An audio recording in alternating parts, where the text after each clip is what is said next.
अस्सलाम वालेकुम। Kaif 8 audit and insurance. आज हमारा लेक्चर नंबर 32 है। चैप्टर 5 हमने स्टार्ट किया है जी कल। तो उसके अंदर हम बेसिकली इंटरनल कंट्रोल्स के ऊपर मज़ीद अपनी जो अंडरस्टैंडिंग है उसको बढ़ा रहे हैं। टेस्ट ऑफ कंट्रोल्स किस तरह होने उस तरफ हम जाएंगे। तो कल हमने काफ़ी डिटेल में डिस्कस किया कि ये टेस्ट ऑफ कंट्रोल ज़रूरी क्यों है, इंटरनल कंट्रोल्स की अंडरस्टैंडिंग ज़रूरी क्यों है। तो भाई ये इसीलिए ज़रूरी है ताकि हम अपना कंट्रोल रिस्क है उसको आइडेंटिफाई कर सकें और उसके अकॉर्डिंगली फिर हम अपनी आगे अप्रोच बना सकें। अगर तो कंट्रोल्स तगड़े होंगे, अच्छे होंगे, कंट्रोल्स इफ़ेक्टिव होंगे, टेस्ट हमने किया है, हमें लगा ये मुनासिब कंट्रोल्स हैं, तो फिर हम सिस्टम बेस्ड अप्रोच की तरफ भी चले जाते हैं। ठीक है, लेकिन सिस्टम बेस्ड अप्रोच के साथ साथ सब्सटेंटिव टेस्टिंग तो करनी ही करनी है। हाँ, वो ये है कि थोड़ी हो जाएगी, लेकिन सब्सटेंटिव टेस्टिंग नेसेसरी है, लाजमी करनी होती है।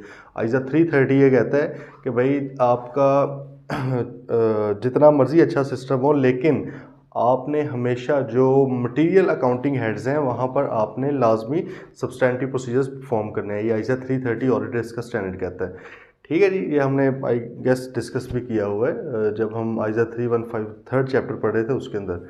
अच्छा, तो लेकिन अगर कंट्रोल्स वीक हैं, आपने टेस्ट किया, आपके मुताबिक कंट्रोल रिस्क बहुत ज़्यादा है, सिस्टम अच्छा डिज़ाइन नहीं हुआ या डिज़ाइन तो हो गया लेकिन इफ़ेक्टिवली ऑपरेट नहीं कर रहा, तो भाई फिर उसके ऊपर रिलाई करने की कोई ज़रूरत नहीं है। You go for the transaction based testing या सब्सटेंटिव टेस्टिंग की तरफ आप जाते हैं। ठीक है, ये कल हमने कुछ डिस्कस किया। आज अच्छा ये हमने करने हैं elements of internal control discuss. क्या करना है डिस्कस जी? Elements of internal control. ये आइज़ा 315 के अंदर भी हमने थोड़ा सा डिस्कस किया, लेकिन वहाँ पे सिर्फ नाम इनके हमने देखे थे। आज थोड़ा सा इनको आगे इलेबोरेट भी करेंगे। तो भाई लिखवाएं ज़रा कौन कौन से हैं। कि मैंने आपको कहा हुआ है कि कितने 5 हैं, तो आपको याद होने चाहिए, बिल्कुल फिंगर टिप्स पे आपके होने चाहिए। हाँ जी, बताएं भाई कौन कौन से एलिमेंट्स ऑफ इंटरनल कंट्रोल। इसमें तरतीब की ज़रूरत नहीं है, बुक में जो जिस भी तरतीब में लिखे हुए हैं वो तो मतलब वैसे उन्होंने बताया। आपको 5 के 5 याद बस होने चाहिए कि कौन कौन से हम कर रहे हैं। जैसे कि अगर हम बात करें तो आपका कंट्रोल एनवायरनमेंट आ जाएगा। अच्छा, अब हमें पता है कि ये एंटिटी की बात हो रही है ना, एंटिटी के इंटरनल कंट्रोल्स। ठीक है, ये हमारी ऑडिट फर्म के इंटरनल कंट्रोल्स नहीं है, ये उस क्लाइंट के इंटरनल कंट्रोल्स है जिनकी हमने अंडरस्टैंडिंग लेनी है कि भाई एंटिटी के कंट्रोल्स किस तरह के हैं, वो किस तरह ऑपरेट करती है। तो इसलिए इसको मैनेजमेंट के पॉइंट ऑफ व्यू से हमने देखना है। ठीक है, देन हमारा एंटिटी का रिस्क असेसमेंट प्रोसेस होता है। ठीक है, तो आप लिख सकते हैं एंटिटीज रिस्क असेसमेंट प्रोसेस। वो अपने रिस्क किस तरह से असेस करते हैं, क्या प्रोसेस होता है। देन आपका जो इंफॉर्मेशन एंड कम्युनिकेशन सिस्टम है, एंटिटी के अंदर इंफॉर्मेशन और कम्युनिकेशन किस तरह से सर्कुलेट होती है, सॉफ्टवेयर वो कोई यूज़ करते हैं, क्या करते हैं, उसको देखना है। देन आपकी कंट्रोल एक्टिविटीज़ आ गई। कंट्रोल एक्टिविटीज से मुराद एक्चुअल वो कौन कौन से कंट्रोल्स हैं, वो कौन कौन से चेक एंड बैलेंस हैं, कौन कौन से प्रोसीजर्स हैं जो एंटिटी ने अपनाए हुए हैं ताकि वहाँ पर मतलब कि इफ़ेक्टिवली चीज़ें हो सकें। ठीक है, और हमें पता है, हमने अभी कल इसको वैसे डिस्कस भी किया था कि 3 तरह के कंट्रोल्स होते हैं, कंट्रोल एक्टिविटीज़। कौन कौन सी? Preventive, detective and corrective. ठीक है जी। अच्छा, और लास्ट क्या था हमारा कि ये जो भी हमने कंट्रोल्स लगाए हुए हैं उनको हम मॉनिटर किस तरह करते हैं, तो उसके ऊपर है हमारा मॉनिटरिंग ऑफ कंट्रोल्स। ठीक है जी। तो ये 5 एलिमेंट्स हैं आपके जो कि मिलकर क्या बनाते हैं, इंटरनल कंट्रोल्स बनाते हैं। इंटरनल कंट्रोल, तो इंटरनल कंट्रोल के 5 एलिमेंट्स हैं, हमें हिफ्स होने चाहिए बिल्कुल। एक तो नाम तो इनके हिफ्स हो जाए हमें, लेकिन इनका कॉन्सेप्ट हमें होना बड़ा ज़रूरी है। ठीक है भाई, सबसे पहले कंट्रोल एनवायरनमेंट है, देन एंटिटी का रिस्क असेसमेंट प्रोसेस है, देन इंफॉर्मेशन सिस्टम एंटिटी का, और कम्युनिकेशन सिस्टम क्या है, फिर कंट्रोल एक्टिविटीज़, एक्चुअल में कौन कौन सी एक्टिविटीज़ लगाई हुई हैं ताकि वो मिसस्टेटमेंट वगैरह को प्रिवेंट कर सके, मिसस्टेटमेंट वगैरह को डिटेक्ट कर सके अगर हो गई है, और उसको करेक्ट भी कर सके। तो ये कौन कौन से कंट्रोल्स हैं, और इस तरह इन कंट्रोल्स को देखने के लिए क्या मॉनिटरिंग का तरीकाकार क्या है, इसको हमने देखना है। चलिए जी आ रहे हैं ज़रा फिर आइजा 315 के मुताबिक। ISA 315 requires the auditor to gain an understanding of each of these elements. हमें बताइए आइजा 315 का तो नाम ही ये है कि understanding of the entity and it's environment. आपने एंटिटी की अंडरस्टैंडिंग लेनी है, उसके बिजनेस की अंडरस्टैंडिंग लेनी है, उसके एनवायरनमेंट की अंडरस्टैंडिंग लेनी है। तो भाई अंडरस्टैंडिंग यही है ना, और क्या है। आपने एंटिटी को हर एंगल से देखना होता है, वो किस इंडस्ट्री में, उसकी रेगुलेशंस कौन सी हैं, रेगुलेटरी इदारे कौन कौन से हैं, उसका AFRF कौन सा है, उसके इंटरनल कंट्रोल्स कौन से हैं, सारा कुछ हमने वहाँ पर देखना होता है आइजा 315 में। ठीक है जी। And document the relevant features of control system. यहाँ पर क्योंकि हम इंटरनल कंट्रोल के हवाले से बात कर रहे हैं, तो आइजा 315 की वो रिक्वायरमेंट जो इंटरनल कंट्रोल्स के हवाले से वो उन्होंने बताई है कि भाई आपने पहले तो अंडरस्टैंडिंग ले लेनी है इंटरनल कंट्रोल्स की, फिर आपने जो उसके रेलेवेंट फीचर्स हैं, फीचर्स से मतलब जो मेन उसकी करैक्टरिस्टिक्स हैं एंटिटी के अंदर पाई जा रही हैं कंट्रोल्स की, वो आपने मेंशन कर लेनी, क्योंकि हर एंटिटी के डिफरेंट कंट्रोल्स होंगे, उनके ये एलिमेंट्स तो सेम होंगे, लेकिन एलिमेंट्स के अंदर मतलब जो हर एंटिटी है उसका अपना नेचर, अपनी साइज़ है, अपनी डिफरेंट तरह की ओनरशिप है, उनका माइंडसेट कल्चर डिफरेंट है, टोन मैनेजमेंट की डिफरेंट है, तो ये चीज़ें डिफरेंट हो सकती हैं। ठीक है। वो कहते हैं once this understanding has been gained, जब ये अंडरस्टैंडिंग अच्छी तरह से हमें मिल जाए तमाम के तमाम एलिमेंट्स की, ठीक है, फिर हम क्या कहते हैं, the auditor should confirm that his understanding is correct by performing walk through test. फिर वो टेस्ट परफॉर्म करता है, ठीक है, जिसको हम टेस्ट ऑफ कंट्रोल्स भी कहते हैं। ठीक, वो इनके ऊपर टेस्ट परफॉर्म कर रहा होता है कंट्रोल एक्टिविटीज़ के ऊपर, अंडरस्टैंडिंग सारी इनकी लेता है। अगर उसको लगता है कि भाई मुनासिब है, कंट्रोल्स ठीक है, समझ आ रहे हैं, अच्छे डिज़ाइन हुए हैं, एटलीस्ट ऑन द पेज तो है ना ये, मतलब कि सही लग रहे हैं आपको, फिर आप इनको टेस्ट भी करते हो। Walk through testing involves the auditor selecting a small sample of transition and following them through the various stages in their processing in order to establish whether his understanding of the process is correct. तो walk through का मतलब क्या है कि भाई इसका literal meaning क्या हो रहा है, चल के देखना। ठीक है। तो भाई जो उनका प्रोसेस है, उन्होंने एक फ्लो चार्ट बनाया होगा जी। मिसाल के तौर पे अगर परचेज साइकिल है, आगे जाके पढ़ेंगे भी हम ये सारे परचेज साइकिल, सेल्स साइकिल भी है, बैंक पेमेंट्स वगैरह का भी, इन्वेंट्री का। तो वो इसका मकसद क्या है कि भाई जब लेट से परचेज हुई है तो सबसे पहले क्या होता है, परचेज ऑर्डर जनरेट होता है। परचेज ऑर्डर किसकी रिक्वेस्ट पे जनरेट होता है, वो आ रहेगा। अच्छा, परचेज ऑर्डर हो गया, उसके बाद ऑर्डर किस तरह किया जाता है, कि क्या किसी भी सप्लायर को कर दिया जाता है या कोई specific supplier, approved registered supplier की, उनको ऑथराइज कौन करता है। ठीक है। तो क्योंकि ये कोई एक चीज़ नहीं है कि हर ऑर्गेनाइजेशन एक ही तरफ फॉलो करिए, कई ऑर्गेनाइजेशन होती है वो कोई डॉक्यूमेंट होता ही नहीं, उनका कोई इंटरनल कंट्रोल्स नहीं होते, वो कहते हैं यार जो मंगवाना होगा कॉल कर लांगे। ठीक है। वो सीधे अपने सप्लायर को कॉल करते हैं। अब ये उनका भी तरीकाकार है इंटरनल कंट्रोल्स का। तो आपने बेसिकली देखना है कि आप जिस क्लाइंट पे गए हैं उनका इंटरनल कंट्रोल किस तरह, उसको आपने डॉक्यूमेंट करना है। डॉक्यूमेंट करके आपने फिर वॉक थ्रू करके देख लेना है कि भाई आपको समझ भी आ जाएगी। ठीक है। अब कंट्रोल एनवायरनमेंट की अगर बात की जाए, सबसे पहले एलिमेंट की, तो control environment is often refer to as the general attitude of internal control. Environment होता है ना, वो नहीं हम कहते यार किस तरह का माहौल है इनका। अक्सर लोग आजकल आर्टिकल्स ढूंढ रहे हैं तो पोस्ट आ रही होती है जी कि फर्म का एनवायरनमेंट किस तरह है, फलां फर्म का एनवायरनमेंट किस तरह, वो क्या उसका मतलब होता है, वो यही मतलब है जो ये है।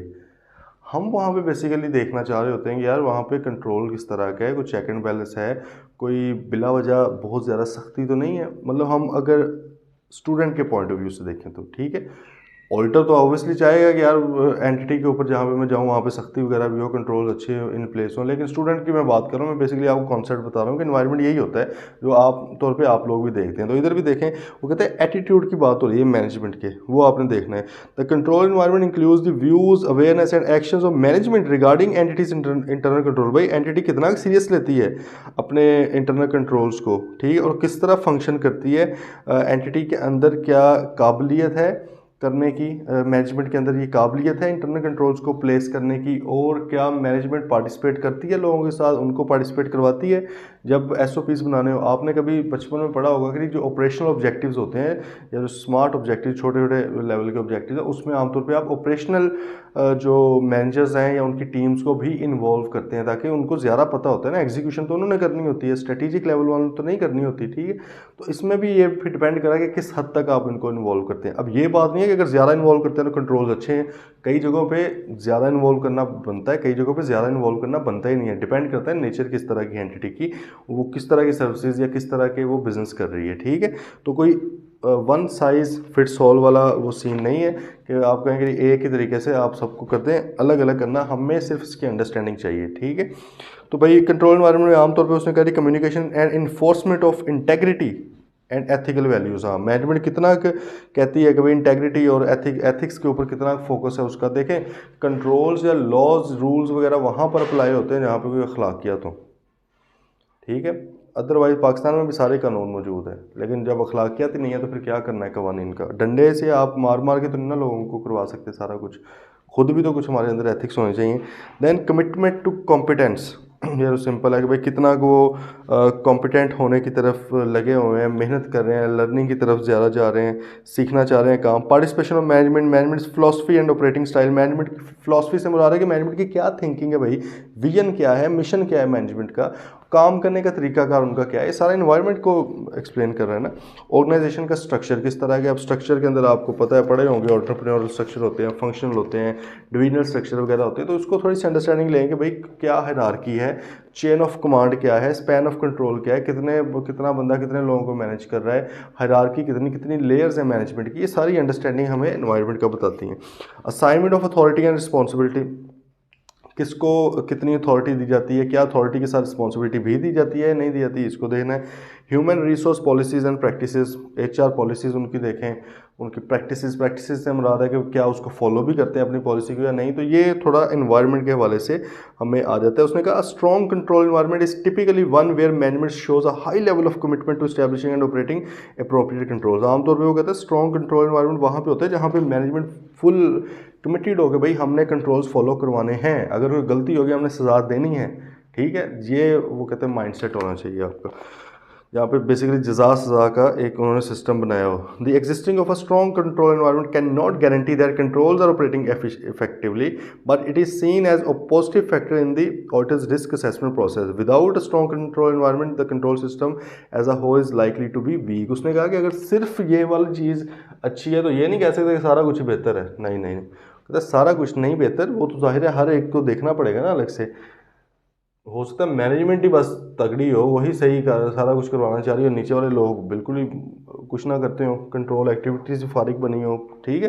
तो कंट्रोल एनवायरनमेंट एक एलिमेंट है, तो आपको पता ना कि पांच चीज़ें बनेगी, ये सारी सही होंगी तो फिर इंटरनल कंट्रोल्स तगड़े होंगे। तो अगर सिर्फ कंट्रोल एनवायरनमेंट अच्छा है तो ये पॉजिटिव चीज़ तो बेशक है, हमारी रिस्क असेसमेंट प्रोसेस में पॉजिटिव इसका फीडबैक जाएगा। जब हमने ऑडिटर ने रिस्क असेस करना है तो कंट्रोल रिस्क हमारा इससे ऑब्वियसली थोड़ा कम हो जाएगा, लेकिन सिर्फ इसकी बेस पे सारा कुछ नहीं होना, बाकियों को भी देखना पड़ना है। ओके जी, अब सेकंड आ गया एंटिटीज रिस्क असेसमेंट प्रोसेस। भाई एंटिटी अपने रिस्क किस तरह आइडेंटिफाई करती है। आइजा 315 में चैप्टर 3 में हमने थोड़ा सा डिस्कस किया था कि जो एंटिटी है सबसे पहले आइडेंटिफाई करती है रिस्क को, कि भाई रिस्क है कौन से। अब एंटिटी ने बेसिकली अपने बिजनेस रिस्क वगैरह को देखना होता है कि बिजनेस को कौन से रिस्क हैं जो हमारे ऑब्जेक्टिव्स अचीव करने में रुकावट पैदा करेंगे। अब उसने वो रिस्क देखे, आइडेंटिफाई कर लिए, फिर उसने उसका देखना होता है कि उसका सिग्निफिकेंस उसकी कितनी है, कितना अहम रिस्क है, ठीक है, कितना बड़ा रिस्क है। जितना बड़ा रिस्क है उतना ज़्यादा जल्दी भी उसको देखना पड़ेगा और उतनी ज़्यादा एफर्ट लगानी पड़ेगी उसको कवर करने के लिए। फिर अच्छा जी उसके लाइकलीहुड कितना है, लाइकलीहुड ऑफ अकरेंस, उसका होने का लाइकलीहुड कितना है कि क्या वाकई अकर होने के भी चांसेस हैं या बस सिर्फ रिस्क है, इसको देखेंगे। फिर उसको रिस्पॉन्ड भी वो करते हैं, ठीक है। तो ये हमने बेसिकली वहाँ पर भी डिस्कस किया था, इधर भी अब थोड़ा उसको खुल के बता रहा है। वो कहते हैं with in a strong system of internal control management should identify, assess and manage business risk on a continual basis. Significant business risk are any events or omissions that may prevent the entity from achieving its objective. उसने कहा significant business risk उसी को कहते हैं कि भाई जहाँ पर हमारा जो मकसद था एंटिटी का वो नहीं पूरा हो रहा। एंटिटी का मकसद है प्रॉफिट अर्न करना, लेकिन भाई बिजनेस रिस्क कोई अराइज हो गया इस तरह का कि वो हमारा नहीं हो पा रहा ऑब्जेक्टिव अचीव, तो भाई हमें पहले से भी बिजनेस रिस्क का पता होना चाहिए ताकि हम उसके अकॉर्डिंगली उसको कवर कर सकें। बिजनेस रिस्क के ऊपर ऑलरेडी बात हुई थी, तो मैं यहाँ पे अब दोबारा तो नहीं रिपीट करूँगा, काइंडली उसको आपने कंसिडर करना है, अगर नहीं याद तो भी दोबारा जाके उस लेक्चर पे देखें। इसलिए मैं कहता हूँ कि बातें लिंक कर रही होती हैं। अब अगर एक ही बात हम बार बार डिस्कस करेंगे ना तो ये तो कभी भी सिलेबस नहीं ख़त्म हो सकता। ठीक है। मैं वैसे अपनी तरफ से पूरी कोशिश तो ये कर रहा होता हूँ, मेरी अप्रोच ये होती है कि आपको पहले थोड़ा सा एक चीज़ का आइडिया दे दूँ, ताकि जब रेलेवेंट जगह पर डिटेल में पढ़नी हो तो वहाँ पर जाके ये ना हो कि बिल्कुल आप हक्के पक्के रह जाएं। लेकिन आप भी प्लीज़ ज़रा साथ साथ उसको कवर किया करें चीज़ को। अच्छा, आइडेंटिफाइंग रिस्क का मतलब क्या है? वो कहता है means recognising the existence of risk और पोटेंशियल रिस्क। अच्छा, रिस्क और पोटेंशियल रिस्क, रिस्क का मतलब है जो अभी है। पोटेंशियल रिस्क, पोटेंशियल किसको कहते हैं? जो हो सकता है अराइज, अभी पता नहीं है या नहीं, रिस्क हो सकता है कि इस चीज़ में से रिस्क निकले। मिसाल के तौर पे अभी तक हमने कभी एक्सपोर्ट नहीं की, ठीक है, कभी एक्सपोर्ट नहीं की, रिस्क एग्जिस्ट ही नहीं कर रहा करेंसी फ्लक्चुएशन का। जब एक्सपोर्ट की ही नहीं है, करेंसी है ही नहीं कोई और, हमारी सिर्फ एक करेंसी है तो नहीं। लेकिन अगर हमने 3-4 महीने बाद कोई एक्सपोर्ट का काम स्टार्ट करना है या इम्पोर्ट का काम स्टार्ट करना है तो ये पोटेंशियल रिस्क है। क्योंकि जाहिर है जब वो एक्सपोर्ट इंपोर्ट स्टार्ट होगी तो फिर ये करेंसी फ्लक्चुएशन का रिस्क भी साथ आएगा, ऐसे ही है ना। तो इसलिए वो कहते हैं कि इनको आइडेंटिफाई करना है, असेस करना है जी उसको। असेसिंग का मतलब इससे कितना significant and possibly ranking risk in order of significant. अगर 7-8 रिस्क है तो उनको प्रायोरिटी बेस पे रैंक कर लें। इसी तरह ही होता है ना, हम लाइफ में भी ऐसे ही करते हैं, जो ज़्यादा चीज़ अहम होती है उसको हम कहते हैं यार इसको पहले करेंगे, ठीक है। उसको इस तरह लिख लें, managing risk means developing and implementing controls and other measures to deal with those risk. फिर आपने उसको मैनेज करना है, किस तरह डेवलप करना है, इंप्लीमेंट किस तरह करना है, वो चीज़ें देखनी है, ठीक है जी। आइजा 315 क्या चाहता है? आइजा 315 ऑब्वियसली वही चाहता है कि आपने रिस्क एंटिटी किस तरह से रिस्क असेसमेंट प्रोसेस अपना कर रही है, उस सबकी अंडरस्टैंडिंग लेनी है। और इसको देखने के लिए आपने डिफरेंट चीज़ों का आइडिया ले लेना है क्लाइंट का। वो अब नीचे बता रहे हैं कि रिस्क आमतौर पे किन सर्कमस्टांसिस से अराइज होता है। ऑडिट रिस्क की बात नहीं हो रही, मैं अगेन बता रहा हूँ, वो आइजा 330 में पढ़ा है हमने। ऑडिट रिस्क की बात नहीं हो रही, हम इंटरनल कंट्रोल्स पढ़ रहे हैं जो कि मैनेजमेंट के हैं। तो ये जो रिस्क भी है ये मैनेजमेंट के रिस्कों की बात हो रही है, मतलब बिजनेस रिस्क की बात हो रही है। वो बता रहे हैं कि भाई बिजनेस रिस्क आमतौर पे कहाँ से अराइज होते हैं, चाहे आप इसके पीछे बिजनेस भी लिख लें, business risk and changes in entities operating environment. भाई ऑपरेटिंग एनवायरनमेंट अगर चेंज हो गया है, काम करने का तरीका कार चेंज हो गया है, तो वहाँ से रिस्क आ सकते हैं। मिसाल के तौर पे वर्क फ्रॉम होम कर दिया गया है लोगों को, ठीक है, अब घर से काम करते हैं, अब उसमें एक रिस्क आ जाता है, या पता नहीं काम सही करते भी हैं कि नहीं, कंपनियों के लॉस ही ना हो जाए, प्रोजेक्ट्स हमारे टाइमली कंप्लीट होने थे, अब पता नहीं वो ना हो, लोग घर बैठे सो रहे हैं, ठीक है।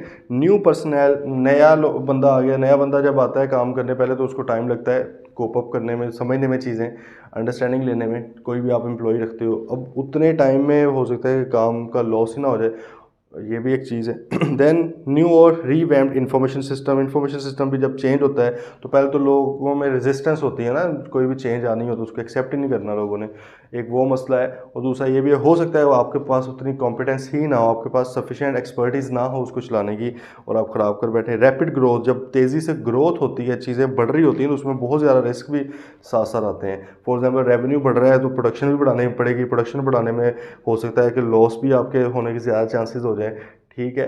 और रैपिड ग्रोथ जब हो रही है, अब आप प्रोडक्शन तो बढ़ाई जा रही है, लेकिन उसमें एक फिर भी एक चांस है कि हो सकता है कि चीज़ें बिके ना जो आप एक्सपेक्ट कर रहे थे। तो ये सारी चीज़ें साथ चल रही होती है। टेक्नोलॉजी आ गई, new business models, products, activities आ गई। कॉर्पोरेट रीस्ट्रक्चरिंग, रीस्ट्रक्चरिंग से मुराद क्या है कि आपने अपना जो बिजनेस मॉडल उसको रीस्ट्रक्चर किया। मिसाल के तौर पे फॉर एग्जांपल आगे लिख लें, फॉर एग्जांपल मर्जर्स हो गए हैं, कोई दो कंपनीज आपस में मिल गई हैं, अब दो कल्चर्स डिफरेंट आए हैं, उनके काम करने के बिल्कुल तरीकाकार डिफरेंट है, उधर बहुत सारे बिजनेसेस का राइज हो सकते हैं। इस तरह अगर आपने किसी को टेक ओवर कर लिया, ख़रीद लिया, या आपको किसी ने ख़रीद लिया है, तो भाई ये रीस्ट्रक्चरिंग की कुछ एग्जांपल्स हैं, ठीक है।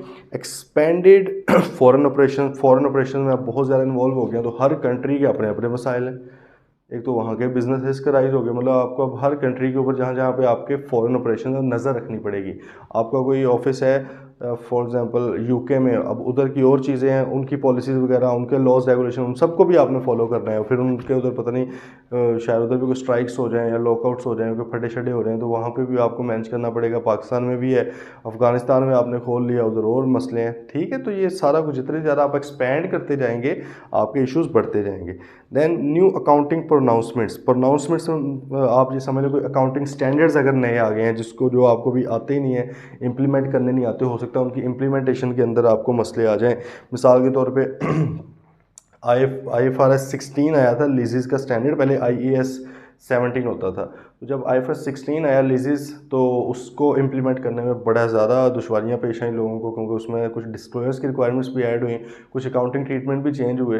फिर आप देख लें IFRS 15 जब आया तो पहले IAS 11 IAS 18 होता था, रेवेन्यू के स्टैंडर्ड्स होते थे, वो ख़त्म हो गया। IFRS 15 आ गया तो उसमें भी और एक बहुत बड़ा इशू आया IFRS 9 के अंदर, फाइनेंशियल इंस्ट्रूमेंट्स के अंदर। फाइनेंशियल इंस्ट्रूमेंट्स को इम्प्लीमेंट करने में बहुत मसाइल पैदा हुए लोगों को कि उसकी अंडरस्टैंडिंग इतनी नहीं थी। तो इसका मतलब है कि जब नई चीज़ आती है, अकाउंटिंग प्रोनाउंसमेंट्स आ जाती हैं, तो इस तरह की चीज़ें भी हैं। अब जैसे कोविड आया था ना, तो कोविड के टाइम पे जो IASB है, अकाउंटिंग स्टैंडर्ड बोर्ड है, उसने उसने कहा कि भाई आपने ना तमाम लोगों ने अपने फाइनेंशियल स्टेटमेंट्स के अंदर कोविड-19 का इम्पैक्ट लाजमी डालना है, ठीक है। अब वो एक नई प्रोनाउंसमेंट थी। अब फॉर एग्जांपल आपकी कंपनी के अंदर जो CFO है या जो अकाउंट्स को जो भी पर्सन देखता है, वो इतना कॉम्पिटेंट ही नहीं है कि वो अप टू डेट रहे, तो भाई वो एक बहुत मेजर एक जो चीज़ है उसको मिस कर जाएगा। बाद में वो कंपनीज एक्ट में भी रिक्वायर्ड थी वो चीज़, तो इसका मतलब मसला पैदा हो जाएगा। वो कहेंगे भैया आपने डिस्क्लोजर क्यों नहीं दिया, ठीक है। तो ये मसाइल आ जाते हैं। अच्छा, नेक्स्ट आ गई इंफॉर्मेशन सिस्टम। इंफॉर्मेशन सिस्टम से मुराद है कि भाई आपने किस तरह से आपस में कम्युनिकेट वगैरह करते हैं, किस तरह चीज़ें देखते हैं। वो कहते हैं कि auditors work will involve identifying and understanding the following. क्या करना है, the entity's principal business transaction, main business transaction आपकी कौन सी हैं, क्या आप किस काम करते हैं, how these transaction and other events relate to the financial reporting process are captured by the entity. ये जो ट्रांजेक्शन है इनको किस तरह रिकॉर्ड किया जाता है, इनको किस तरह पहले आइडेंटिफाई किया जाता है कि ये ट्रांजेक्शन हुई है। देखो कोई तो होगी ना चीज़, फॉर एग्जाम्पल CEO साहब वो अपने तौर पे ट्रांजेक्शन कोई कर रहे हैं, लेट्स से मिसाल दे रहा हूँ, आपके कोई नीचे वाले हैं वो अपने तौर पे ट्रांजेक्शन करें। भाई किस तरह से वो ट्रांजेक्शन एक पेज के ऊपर आती है, किस तरह एक अकाउंटिंग सिस्टम के अंदर आती है। क्या कोई बंदा बैठा अकाउंटिंग कर रहा है, ऑब्वियसली कर रहा होगा बड़ी जगहों पे, तो मुनासिब एंटिटीज़ के अंदर, यही बस आपने देखना है वो किस तरह वो करता है। द प्रोसेसिंग मेथड, प्रोसेस किस तरह होते हैं, मैनुअल हैं या कंप्यूटराइज्ड हैं, वो किस तरह से आप देखते हैं। Accounting records use both manual and computerised to support the figures appearing in the financial statements. हाँ, फाइनेंशियल स्टेटमेंट्स में फिगर्स जो भी अपीयर हो रहे हैं उसके पीछे लेजर्स अवेलेबल हैं, उनके पीछे ट्रायल बैलेंस अवेलेबल है, उनके पीछे सपोर्टिंग डॉक्यूमेंट्स वगैरह अवेलेबल हैं, इनवॉइसेस या उनके जो भी बैंक स्टेटमेंट्स हैं, मतलब जो जो चीज़ें पीछे उसके सपोर्ट उसको कर रही हैं इन फिगर्स को, क्या वो मौजूद हैं या नहीं है, ये देखना बड़ा ज़रूरी है। The process is use in the preparation of financial statements किस तरह से प्रिपेयर होती हैं, ये भी देखना पड़ेगा।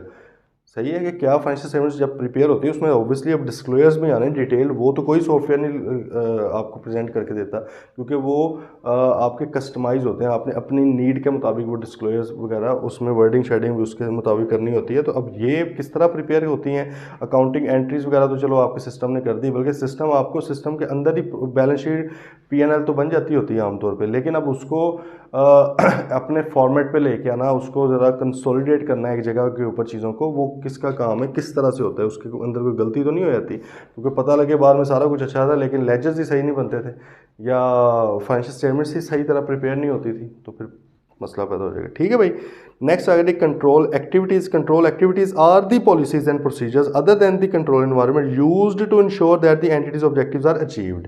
हाँ, अब ये वो चीज़ है कंट्रोल एक्टिविटीज़, ये वो तीन तरह की एक्टिविटीज़ हैं जो ये इंश्योर करती हैं कि भाई हमारे जो ऑब्जेक्टिव्स थे ना कंट्रोल्स बनाने के, वो अचीव हो रहे हैं। यहाँ पर देखना जनरल अभी बातें चली है, एनवायरनमेंट हमारा किस तरह का है, रिस्क को हम कैसे असेस करते हैं, अच्छा जी फाइनेंशियल रिपोर्टिंग हमारी किस तरह हो रही है, उसकी इन्फॉर्मेशन कम्युनिकेशन किस तरह हो रही है। भाई अब ये है कि इन तमाम चीज़ों के अंदर जो मसाइल आते हैं, उन मसाइल को रोकने के लिए या उनको डिटेक्ट करने के लिए या उनको सही करने के लिए, करेक्ट करने के लिए कौन सी एक्टिविटीज़, कौन से प्रोसीजर्स हैं, उसको कहा जाता है कंट्रोल एक्टिविटीज़। ठीक है, तो उसने लिखा है they are the application of internal controls, ये इंटरनल कंट्रोल को अप्लाई किया जा रहा है, अब उनकी एग्जीक्यूशन हो रही है। तो भाई कंट्रोल एक्टिविटीज़ ये तीन तरह की उसने लिखा है, जैसे to prevent errors that may arise in processing information, prevent कर दो, होने ही ना दो एरर। मिसाल के तौर पे आपके अकाउंटिंग सॉफ्टवेयर के अंदर आपने ये डाला हुआ है कि लेट्स से जो इनवॉइसेस हैं वो सीरियली नंबर्ड होनी चाहिए। सीरियली नंबर से मुराद क्या है कि अगर आज मैंने 304 नंबर इनवॉइस की है, कल जो होगी वो 305 ही होगी। ठीक है, अब लेट्स से मैं अगली डेट पे जाके क्या कर रहा हूँ, मैं 303 लिख रहा हूँ खुद से, वो एरर आने लग जाएगा, वो नहीं एक्सेप्ट करेगा, वो कहेगा नहीं भाई आगे को बात जा रही है तो आप आगे को करें ना इसको। इसलिए आमतौर पर ये प्रिवेंटिव है ना कंट्रोल एक्टिविटी। अब इसको साथ ही करेक्ट भी करने के लिए कुछ होती हैं वो इकट्ठी हो जाती हैं, मतलब है कि एक ही एक्टिविटी के अंदर डिफरेंट भी आ सकती हैं। इस तरह का आपने कंट्रोल बनाया हुआ है। आप फिर आमतौर पे क्या करते हैं, ये जो इनवॉइस नंबर डालने वाला वो मैनुअल रखते ही नहीं है सॉफ्टवेयर के अंदर, सॉफ्टवेयर ऑटोमेटिकली उठाता है। अब सॉफ्टवेयर ऑटोमेटिकली उठाएगा, इसका मतलब है कि एक तो उसने प्रिवेंट कर दी, गलती नहीं होने दी, और सेकेंडली करेक्ट भी कर दी अगर कोई होनी थी तो। वो साथ सारी चीज़ें से बात आ रही समझ। तो इस तरह और चीज़ें हो सकती हैं, मिसाल के तौर पे क्विक बुक्स की, अगर क्विक बुक्स का पता है अकाउंटिंग सॉफ्टवेयर है, बड़ा मशहूर ज़माना सॉफ्टवेयर है, पाकिस्तान में वाइडली यूज़ होता है, यूएस का बेसिकली है ये। और आप लोग भी कभी जब ये टाइम हो तो सीख लेना, क्योंकि मोस्टली फर्म्स में जो क्लाइंट्स हैं, एसएमईज जो स्मॉल मीडियम साइज एंटिटीज़ होती हैं, और पाकिस्तान में मोस्टली हैं ही एसएमईज, वो क्विक बुक्स ही यूज़ करती हैं, ठीक है। अच्छा, अब उसके अंदर जैसे फॉर एग्जाम्पल हम बात करें डबल एंट्री की, तो आपको पता है कि जितना डेबिट है उतना ही क्रेडिट होना चाहिए, ऐसे ही है। अब डबल एंट्री आपने खुद पास करनी है, वहाँ पे अमाउंट्स मतलब खुद लिखनी है, क्योंकि वो अमाउंट्स तो ज़ाहिर सारी नहीं ना उसके अंदर मेंशन, किसी का कोई एक्सपेंस है, किसी का कोई एक्सपेंस है, इस तरह करके पेमेंट डिफरेंट है। अच्छा, अब वहाँ पर आपने अकाउंटिंग हेड डिफ़ाइन करने हैं। मिसाल के तौर पर अगर आपने हेड डिफ़ाइन कर लिए, दोनों तरफ ही आपने क्रेडिट साइड के हेड डिफाइन कर लिए, वो आपको एक वार्निंग देगा कि यार मुझे लग रहा है कि इसमें कुछ गलती है, क्योंकि एक डेबिट एक क्रेडिट होना चाहिए, ठीक है। या अगर आपने किया यार फॉर एग्जांपल डेबिट साइड पे 1 लाख लिख दिया, क्रेडिट साइड पे 10,000 लिखा है, इसको पास करेंगे, वो पास नहीं करेगा, क्यों? वो कहेगा 90,000 का फ़र्क है भाई, कैसे पास कर दूँ? इसका मतलब प्रिवेंट कर रहा है आपको, प्रिवेंटिव एक्टिविटी है, सही है। तो ये चीज़ें होती है, प्रिवेंटिव है, डिटेक्टिव है। डिटेक्टिव भी क्या है कि वो डिटेक्ट कर लिए लेती हैं कि कोई मसला हुआ है। मिसाल के तौर पे अगर आपने अपने लैपटॉप के ऊपर ही कोई पासवर्ड का सिस्टम लगाया हुआ है, और वहाँ पे एक तो है ना प्रिवेंटिव एक्टिविटी है पासवर्ड लगाना, ये प्रिवेंट करता है कि कोई अनऑथराइज एक्सेस ना हो, ये कंट्रोल आपने लगाया हुआ है। अच्छा फिर डिटेक्टिव भी है कि यार कैसे पता लगेगा कि लोग अनऑथराइज एक्सेस करते हैं। आपने मिसाल के तौर पे रखा होगा कि अगर 3 बार कोई गलत पासवर्ड एंटर करेगा तो किसी फलां पर्सन को ईमेल चली जाएगी, ठीक है। वो कोई भी ऑथराइज पर्सन, उसको ईमेल चली जाएगी कि भाईजान ये ना कोई वो बंदा यूज़ कर रहा है जिसको पासवर्ड का नहीं पता। डिटेक्ट होगी ना चीज़ कि यार कोई अनऑथराइज एक्सेस कर रहा है बंदा। बात आ रही है समझ। तो इस तरह आपकी ये एक्टिविटी हर फील्ड के अंदर ही आ जाती हैं, जो भी आपने कंट्रोल्स लगाने होते हैं। वो कहते हैं कैटेगरीज ऑफ कंट्रोल एक्टिविटीज़। ये मतलब ये तो 3 कैटेगरी वैसे होगी ना, प्रिवेंटिव, डिटेक्टिव, करेक्टिव, ठीक है। अब वो कहता है कंट्रोल एक्टिविटीज़ आमतौर पे होती किस किस तरह की हैं। तो सबसे पहले जैसे उसने कहा परफॉर्मेंस रिव्यूज़। परफॉर्मेंस रिव्यूज़ क्या है कि आपने खुद से सॉरी कंट्रोल जब आपने बनाने हैं तो उसके अंदर आप कोई ना कोई बेंचमार्क रखोगे, ठीक है, या कई बार बजट्स रखोगे, फोरकास्ट रखोगे। मिसाल के तौर पर डिपेंड करता है ना कंट्रोल किस तरह के। अगर सेल्स डिपार्टमेंट के कंट्रोल हैं तो हो सकता है आपने उनको कोई ना कोई बजट्स दिए हों कि भाई आपने इतना अचीव करना है। प्रोडक्शन डिपार्टमेंट का तो आपने कोई बजट दिया होगा कि यार इतना मटेरियल यूज़ होना चाहिए, आपने वो वेरिएंस वगैरह कॉस्ट में पड़े होंगे, लेबर वेरिएंस, मटीरियल वेरिएंस वगैरह। अब वो सारा कुछ क्या है, वो भी एक कंट्रोल का तरीकाकार है ना, वो परफॉर्मेंस रिव्यू का तरीका है। वो जो आप वहाँ पे करते हैं ना वेरिएंस एनालिसिस करते हैं, तो वो क्या होता है, परफॉर्मेंस रिव्यू है। हम यही तो देखते हैं कि भाई बजटेड ये था, एक्चुअल ये हुआ है, ये फ़र्क आया है, तो ये क्यों आया फ़र्क। अब आप उसको इंक्वायर करते हैं, उनसे पूछते हैं, ठीक है। अगर वो वैलिड रीज़न हो तो ठीक है, अदरवाइज़ आप फिर उस पर कोई सज़ा का भी सिस्टम रख सकते हैं, ठीक है। तो परफॉर्मेंस रिव्यूज़ का एक सिस्टम है, सुपरवाइज करती है मैनेजमेंट, उधर से देखती है। देन एक सिस्टम इंफॉर्मेशन प्रोसेसिंग का है, वो कह रही है अब variety of controls are use to check the accuracy, completeness and authorisation of transactions. हाँ, आप सिस्टम के अंदर इस तरह के कंट्रोल्स लगा रहे थे। अच्छा, यहाँ पे हम जो एग्जांपल्स ले रहे हैं वो आईटी सिस्टम्स की ले रहे हैं, क्योंकि आजकल हम मोस्टली अकाउंटिंग सॉफ्टवेयर्स या ईआरपीज यूज़ होते हैं, लेकिन ये सारी चीज़ें मैनुअल भी हो सकती हैं। मैनुअल भी अगर हैं तो ऑडिटर ये तो नहीं कहेगा कि मैंने ऑडिट नहीं करना भाई, नहीं, उन्होंने मैनुअल रखा हुआ है, आप उसके मुताबिक अंडरस्टैंडिंग लें, अगर आपको समझ आती है तो ठीक है।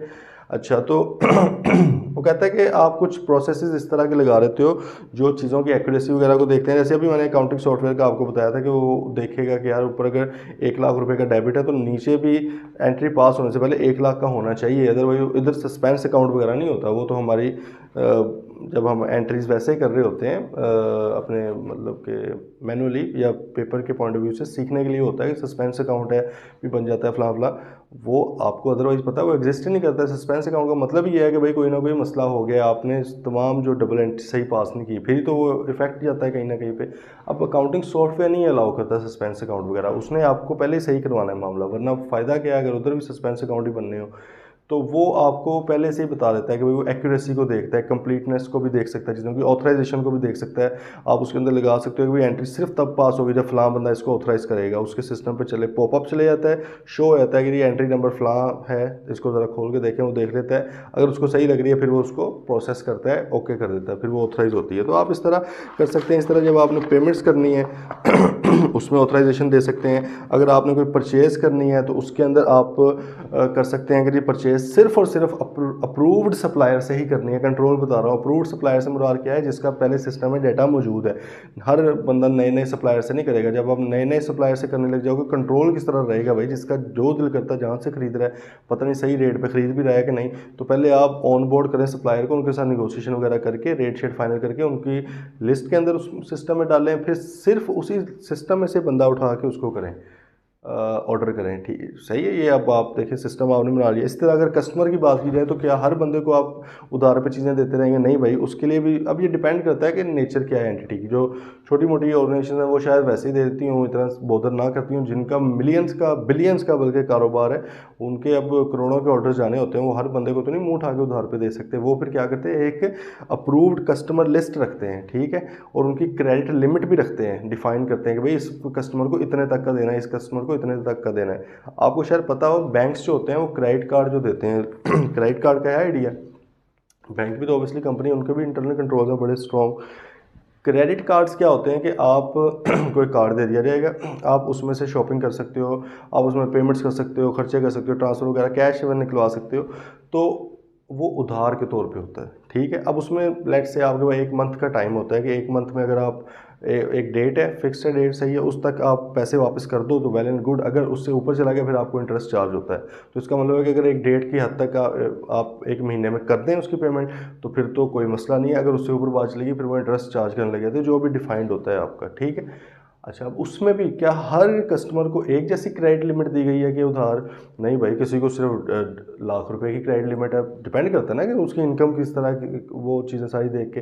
अब आप देखें कि बैंक के लिए तो हम कस्टमर हैं, किसी को 1 लाख, किसी को 2 लाख, किसी को 50 लाख भी हो, किसी को 10 लाख भी है, 15 लाख भी है। डिफरेंट कार्ड्स की टाइप्स होती हैं, प्लैटिनम कार्ड है, गोल्ड कार्ड है, ठीक है, प्रीमियम कार्ड है। तो डिफरेंट तरह के कार्ड्स होते हैं बैंक्स के। तो ये भी देखिए कंट्रोल है एक, सही है। तो आप अपनी बिजनेस के अंदर भी, कोई भी बिजनेस है उसमें भी ये कंट्रोल लगा सकते हैं। ओके जी। Then physical control. Physical control से मुराद है कि जो एक्चुअल में नज़र आ रहे हो, मिसाल के तौर पर सीसीटीवी कैमरा आपने लगा दिया, लॉक्स लगा दिए, ताले शाले लगा दिए, ठीक है, ये आपके फिजिकल कंट्रोल्स की थोड़ी एग्जांपल आ जाती हैं। इसको पढ़ लीजिए, कोई खास मसला नहीं। सेग्रीगेशन ऑफ ड्यूटीज़, ये भाई बड़ा अहम है। SOD, सेग्रीगेशन ऑफ ड्यूटीज़, इंतहाई अहम कंट्रोल है। ये कंट्रोल क्या कहता है, ये कहता है कि भाई अगर आप डिफरेंट तरह की एक्टिविटीज़ काम करने की आप, या डिफरेंट तरह के टास्क एक ही बंदे को दे रहे हो कि उसके अंदर मसाइल कर सकता है, वो क्लूजन भी कर सकता है, ठीक है, कि वो किसी एक आधे के उसको भी सार मिलाना पड़ गया तो वो मिला के, या अकेले अपने तौर पे भी वो क्या करेगा, 2 नंबर ही कर सकता है। मिसाल के तौर पे अगर मैं हूँ ऑर्डर कहाँ से करना है वो भी मेरे इख्तियार में, मैं जिससे मर्जी कर लूँ परचेज़, ठीक है। अच्छा, ऑर्डर को रिसीव भी करके इंस्पेक्ट भी मैंने ही करना है, हाँ यार जो मैंने ऑर्डर किया था उसके मुताबिक ही चीज़ें हैं, ठीक है। अच्छा, अब उस चीज़ को स्टोर भी मैंने ही अपने पास, वेयर हाउस में भी मैंने ही रखना है, और लेट से पेमेंट भी मैंने ही करनी है, सही है। ये मैंने चलो ज़्यादा ही काम वैसे डाल दिए, लेकिन चलो आप पेमेंट को निकाल भी दो, बाकी भी 3 काम अगर देखे जाएँ, कोई चेक एंड बैलेंस ही नहीं है यार। हो सकता है कि मैं चीज़ मंगवाऊँ ही ना, या 100 आइटम से मैं 90 मंगवाऊँ, जब मुझे पता देखनी ही मैंने है, बात आ रही है समझ, तो मैं 90 को ही देखूंगा, और जब पड़ी भी मेरे पास ही रहनी है, मुझे क्या पता है स्टॉक टेक कब होना है। मैंने कहा दफ़ा कराओ यार, जब स्टॉक टेक होगा देखी जाए, कह देंगे इधर उधर होगी चीज़ें। तो देखें, अब ये सेग्रीगेशन ऑफ ड्यूटीज़ नहीं थी, सेग्रीगेट नहीं किया गया, अलग अलग नहीं किया गया ड्यूटीज़ को, एक ही बंदे को डिफरेंट ड्यूटीज़ दे दी गई, जिसकी वजह से मसाइल हुए। अब ये मोस्टली छोटी ऑर्गेनाइजेशंस में होता है, क्योंकि आपको पता है जब आप बंदे रखते हैं तो उनको पे भी करना पड़ता है, सैलरीज वगैरह भी। तो छोटी ऑर्गेनाइजेशन पहले ही रो रही होती है कि पहले पूरी नहीं पड़ रही, अब हम सेग्रीगेशन कहाँ से कर लें, उनमें ज़्यादा मसाइल होते हैं। बड़ी ऑर्गेनाइजेशन होती है वो रिस्क नहीं लेती इस चीज़ के ऊपर, क्योंकि देखें इंटरनल कंट्रोल जितने ज़्यादा स्ट्रॉन्ग होंगे उनका अपना फ़ायदा है ना, एंटिटी का भी तो फ़ायदा है, उनकी जो है फ्रॉड वगैरह रुक जाते हैं, उनके जो वहाँ पे बिजनेस रिस्क हैं वो थोड़े से आपके कम हो जाते हैं, उनको आप कंट्रोल करना स्टार्ट कर देते हो। तो इसलिए एंटिटी के अपने फ़ायदे में इंटरनल कंट्रोल्स का स्ट्रॉन्ग होना। बात आई है आपको समझ? मैं आपको इसकी प्रैक्टिकल एग्जांपल एक देता हूँ कि हमने ना एक बार पंजाब के तमाम हॉस्पिटल्स के ऑडिट किए थे। जब मैं आर्टिकल्स में था तो हमारी फर्म के पास आया एक असाइनमेंट आएगी जी, आपने पंजाब के तमाम जो हॉस्पिटल THQ DHQ है, तहसील हेडक्वार्टर हैं, डिस्ट्रिक्ट हेडक्वार्टर, हर तहसील में तो होते ही हैं, ठीक। तो उनके आपने जाके देखना है, उनको ग्रांट से आती थी गवर्नमेंट की तरफ से कि भाई क्या वो एक्सपेंसेस उसके ऊपर सही हो रहे हैं, वैलिड हो रहे हैं, ठीक है। मतलब वो कुछ प्रोसीजर्स थे वो आपने फॉलो करने थे, उधर जाके वो करना है। अच्छा, ऑडिट करना था। अब हम वहाँ पे गए हैं तो ज़ाहिर है मसाइल भी बड़ी जगहों पे थे। तो नतीजतन ये निकला कि हमें जो मेन वहाँ पे इशू नज़र आया वो ये था कि एक ही क्लर्क था, मतलब हॉस्पिटल में एक ही क्लर्क है, वो क्लर्क साहब भी सारा कुछ कर रहे हैं। मेडिसिन भी लाखों रुपए की, करोड़ों रुपए की वही परचेज़ कर रहा है, मेडिसिन को अपने पास रिसीव भी वही कर रहा है कि हाँ जी रिसीव हो रही है। स्टोर के अंदर भी है, ऑल्दो एक स्टोर कीपर है, लेकिन कंट्रोल उसी क्लर्क साहब का है। अच्छा, जब पेमेंट करनी है वो भी क्लर्क साहब भी कर रहे हैं। तो अब उसके अंदर पता लगा यार ये तो अच्छा भला खा गए हैं पैसा। मतलब मिसाल के तौर पे एक चीज़ 100 रुपये की होती है, अब कहते हैं यार तू ऐसे कर 130 रुपये की मुझे लिख के दे। 130 की चीज़ आ गई, ठीक है, अब सरकार के खाते में 130 की आनी। अच्छा, मंगवानी 100 वाली भी नहीं है, वो कहता है 50 वाली भेजो, तुम 50 की भेजो, ठीक है, लिखो 130 तो वो आ गई चीज़ आपके पास। फिर वो स्टोर में जब देखो स्टोर में मौजूद ही नहीं है चीज़ें। अच्छा, वहाँ सर भी फिर क्या करते थे, बस अजीब से लोग हैं ना, कि लोग सरकारी सामान भी इधर उधर ना वापस भी भेज देते थे, ठीक है, किसी को सेल कर दिया, इधर मार्केट में सेल कर दिया, ये मसाइल भी थे। पेमेंट जब करनी हो 130 के हिसाब से कर दी, उसमें से फिर ज़ाहिर है बाद में कैश में कुछ पकड़ लिया होगा उस बंदे से, तो ये एक तरीकाकार था। अब हमने जब उनको फिर रिकमेंड किया और उसके बाद आपने देखा होगा 2017 16-17 में 17 में तकरीबन ये रीवैम्पिंग हुई थी हॉस्पिटल्स की। एक तो कंस्ट्रक्शन वगैरह थोड़ी साफ़ सुथरी हुई, सेकेंडली जो इंपॉर्टेंट चीज़ थी, इसके अंदर पढ़े लिखे थोड़े कॉम्पिटेंट लोग रखे गए। 6-6 7-7 वैकेंसीज अराइज हुई, जो एक बंदा काम कर रहा था वो 6-7 लोगों को दिया गया। मतलब है बजट ऑफिसर अलग कर दिया, ऑडिट ऑफिसर उन्होंने अलग कर दिया, अकाउंट्स ऑफिसर अलग कर दिया, कैशियर अलग कर दिया, जो इंस्पेक्शन करने वाला बंदा अलग कर दिया। इस तरह करके वो 6-7 वैकेंसीज हर हॉस्पिटल में राइज की गई, बनाई गई वहाँ पे। क्यों? ताकि यार इस फड्डे से तो मसले से निकला जा सके। वो निकले हैं बाहर में, नहीं, एक अलग बहस है, तो उसमें फिर ज़्यादा बड़ी चीज़ें आ जाती, लेकिन उस सेग्रीगेशन ऑफ ड्यूटी बहुत ही ज़्यादा इंपॉर्टेंट थी। अदरवाइज़ तो करोड़ों रुपए आप एक ही बंदे के हाथ में दे रहे हो, या जिस तरह मर्जी खेलना है खेल, तो वो फिर क्या चीज़ है वो। आगे बात समझ। लास्ट है ऑथराइजेशन। ऑथराइजेशन भी एक कंट्रोल एक्टिविटी है कि आप ऑथराइज़ करोगे तभी ये वाली ट्रांजैक्शन होगी। तो ये भी ऑब्वियसली है कि भाई आप अगर ऑथराइज़ जब तक नहीं करते एंट्री पास नहीं हो सकती, आप जब तक ऑथराइज़ नहीं करते ये परचेज़ नहीं हो सकती, जब तक आप ऑथराइज़ नहीं करते ये सेल्स नहीं आप कर सकते, ठीक है। तो ये अब ऑथराइजेशन में ऑब्वियसली सीनियर बंदा ही होता है कोई, ठीक है, और ये डिपेंड करता है ऑर्गेनाइजेशन के अंदर के क्या इमीडिएट सीनियर को रखना चाह रहे हैं ऑथराइजेशन में या टॉप सीनियर को रखना चाह रहे हैं, ये मैनेजमेंट की मर्जी है, ठीक है जी। एग्जाम्पल आपने ये देख लेनी है भाई। तो कल फिर इंशाल्लाह आगे IT कंट्रोल्स वगैरह पे चलेंगे, ठीक है। कोई क्वेश्चन है किसी भी तरह का तो आपने पूछ लेना है। अंडरस्टैंडिंग होना कंट्रोल्स की बड़ा ज़रूरी है भाई, ठीक है। कल फिर इंशाल्लाह आगे बढ़ते हैं। टिल देन टेक केयर, अल्लाह।